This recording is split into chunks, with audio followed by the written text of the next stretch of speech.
Hello बच्चों, पूजा Gupta YouTube channel पर आपका स्वागत है। यह चैनल क्लास 10 के बच्चों के लिए है, जहां जीव विज्ञान पढ़ाया जा रहा है। बच्चों, जीव विज्ञान के पहले चैप्टर जैव प्रक्रम कंप्लीट हो गया है। उसका प्लेलिस्ट आपको मिल जाएगा हमारे चैनल पे, देख लीजिएगा। और आज हम लोग सेकेंड चैप्टर पढ़ेंगे, श्वसन। आज से ये चैप्टर शुरू होने वाला है, जिसके अंतर्गत इन 4 टॉपिक को पढ़ा जाएगा। श्वसन की अवस्थाएं, पौधों में श्वसन, मानव श्वसन तंत्र, इन सब के बारे में एक एक करके देखेंगे। आज की वीडियो में हम केवल श्वसन के बारे में जानेंगे कि श्वसन क्या है, इसकी जो भूमिका है वो क्या है, हमारे शरीर में इसका कार्य क्या है। ठीक है, तो आज हम ये जानेंगे। तो आइए हम स्टार्ट करते हैं।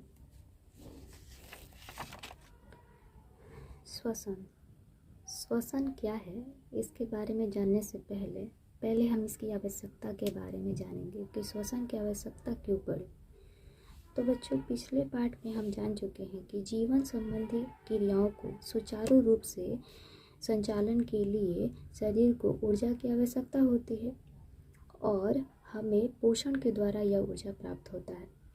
लेकिन यह जो ऊर्जा, ये पोषण होता है ना, वो जटिल रूप में होता है।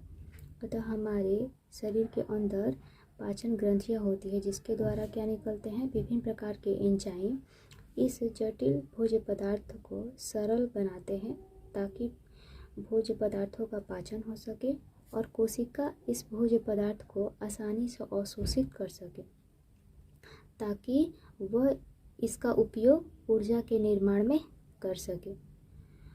बच्चों, इस भोज्य पदार्थ से, क्योंकि इसमें ऊर्जा की मात्रा बहुत अधिक होती है, अतः इस भोज्य पदार्थ से अधिक ऊर्जा प्राप्त करने के लिए ही उनका ऑक्सीकरण, ऑक्सीजन की उपस्थिति में होना आवश्यक है। ठीक है, ऑक्सीजन की उपस्थिति में ही उस भोज्य पदार्थ से हमें ऊर्जा की प्राप्ति हो सकती है। तो अतः हमारे शरीर में पोषण के साथ साथ किसकी आवश्यकता होती है, ऑक्सीजन की भी आवश्यकता होती है। तो यह ऑक्सीजन हमें कहाँ से प्राप्त होता है, श्वसन के द्वारा प्राप्त होता है। तो इसीलिए श्वसन कितना जरूरी है आप लोग को पता चल गया। अब आइए हम लोग श्वसन के बारे में जानेंगे कि श्वसन क्या है, कैसे होता है। तो श्वसन जैव रासायनिक क्रिया है, ठीक है, जिसमें ऑक्सीजन युक्त वायु को ग्रहण किया जाता है एवं कार्बन डाइऑक्साइड युक्त वायु को बाहर निकाला जाता है। हम लोग क्या करते हैं, वायुमंडल से ऑक्सीजन को नासिका छिद्र के द्वारा ग्रहण करते हैं और फिर उसका उपयोग होने के बाद फिर हम अपने नासिका छिद्र से ही उसे बाहर छोड़ देते हैं, ऑक्सीजन को नहीं, कार्बन डाइऑक्साइड को। इसलिए ये ऑक्सीजन, ये जो ऑक्सीजन है, ऑक्सीजन द्वारा कोशिकाओं में ग्लूकोज का ऑक्सीकरण होता है।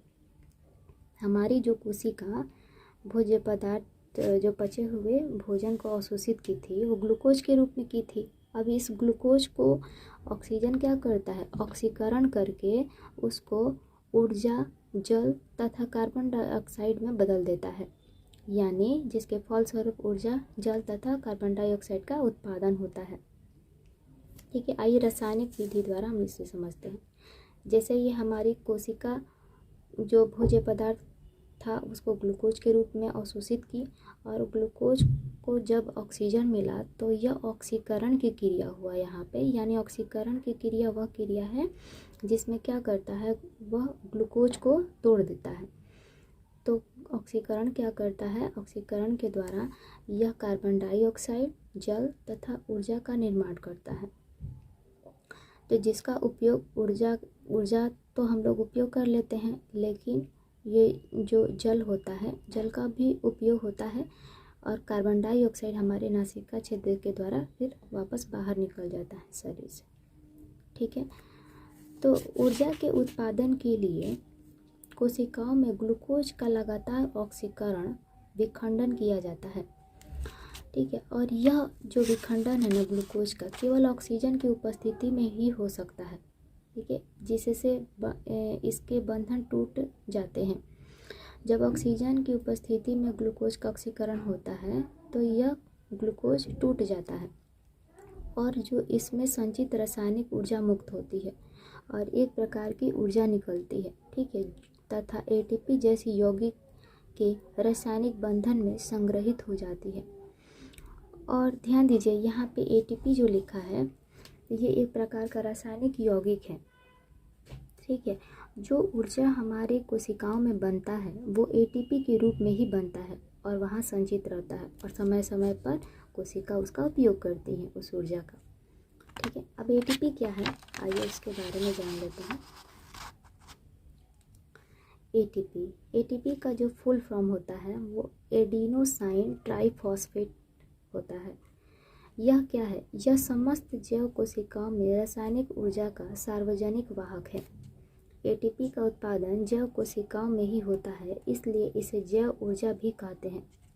देखिए बच्चों, जैव का मतलब होता है जीवित। ये जो जितनी भी क्रियाएं मैंने बताया, कोशिका के अंदर ग्लूकोज का टूटना, फिर ग्लूकोज के टूटने से कार्बन डाइऑक्साइड, जल तथा ऊर्जा का निर्माण होना, ये सारी क्रियाएं जीवित कोशिका के अंदर होती है, इसलिए उसे जैव कोशिका कहते हैं, ठीक है।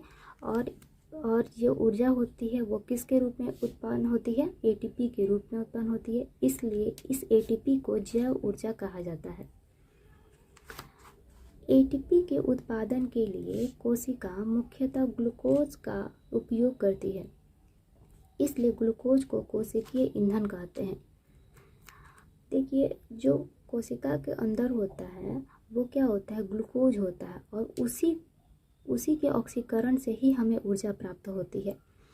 तो ऑक्सीकरण का मतलब होता है जलना, ठीक है। तो जब ग्लूकोज जलता है ना कोशिका के अंदर, जलना या टूटना बोल दीजिए, तो इसी से हमें क्या मिलती है, ऊर्जा मिलती है, कार्बन डाइऑक्साइड मिलता है, जल मिलता है।